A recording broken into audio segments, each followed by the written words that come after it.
আমার আল্লাহ তাআলা বলে এই যে 12টা মাসের ভিতর 4টা মাস আমার কাছে অত্যন্ত দামি। বলেন না সুবহানাল্লাহ। কয়টা মাস? 4টা মাস। তার ভিতর 1 নম্বর হলো জিলকাদ, যেই মাসে আমরা উপস্থিত আছি, যেই মাসের প্রথম জুমায়। এই জন্যই আলোচনা, এই জন্যই কি এই আলোচনা। কথা বলেন না? বলেন না?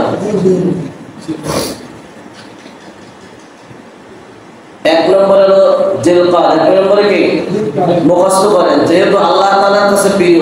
আর আল্লাহ তাআলা বলতেছে, আল্লাহ রাসূল বলতেছে এই মাসগুলোকে যে সম্মান করবে, যেহেতু আল্লাহ তাআলা সম্মান করছে, ওই ব্যক্তিকে সোজা আল্লাহ তাআলা জান্নাতে দিয়ে দেবে। এই মাসগুলো জানার দরকার আছে না নাই? কোন মাস কোন দিনে যায়, কি কোন মাসকে আল্লাহ তাআলা ভালোবাসে, আপনি আমি ভালোবাসবো না তা তো হতে পারে না। কথা বলেন ঠিক কিনা? 1 নম্বর হলো জিলকাদ। 1 নম্বরে কি? এরপর হলো জিলহজ, যেই মাসটা সামনে, জিলহজ মাস। কথা বলেন ঠিক কিনা? যেটাকে বলি আমরা হজের মাস, যেটাকে কি মাস বলি?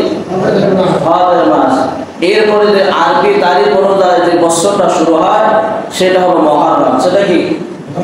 কথা বলেন, মুখস্থ করেন। 1 নম্বরে কি?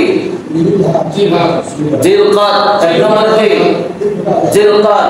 2 নম্বরে জিলহজ, যেটা হজের মাস। 3 নম্বরে হলো মুহররম। 4 নম্বরে হলো রজব মাস।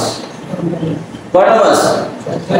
3টা হলো ধারাবাহিক ভাবে। 3টা কি পরস্পর একের পর এক, 3টা ধারাবাহিক ভাবে। আর একটা হলো ভিন্ন, যেটা রমজানের আগে আমরা কাটাই যাচ্ছি। কথা বলেন ঠিক?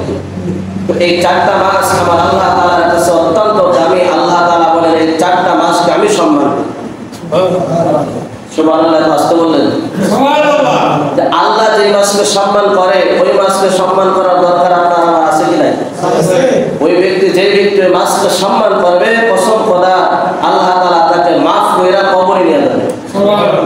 হাদিসে পাকের ভিতর আসছে, হুজুর পৌরসভায় পরশুদিন কালকে বয়ান করলো 30 তারিখ, পরশুদিন বয়ান করলো যে আমরা দুনিয়াতে বাঁচতেছি মাত্র কয়েক সেকেন্ড, আখিরাতের তুলনায় কয়েক সেকেন্ড আমরা হায়াত পাইতেছি। কথা বলেন ঠিক কিনা?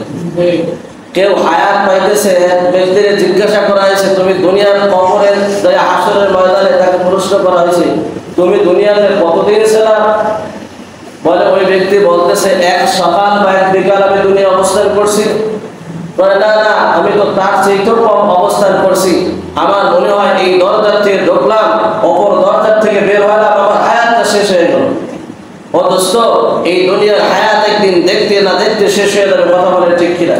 কিন্তু আখিরাতের অফুরন্ত নিয়ামত, অফুরন্ত সেই হায়াতের জিন্দেগি, যেই বুঝি কোনোদিন শুরু আছে কোনোদিন শেষ হয় নাই, হতে পারে না। কথা বলে ঠিক কিনা? অনন্ত অসীমকালের জন্য জান্নাতে যাইতে হইলে তার নিচে কিছু মেহনতের দরকার আছে না নাই? আমি বলি নিচে মাটির তলে ভালো থাকতে হইলে মাটির উপরে কিছু ভালো কাজ করার দরকার আছে। কথা বলে ঠিক?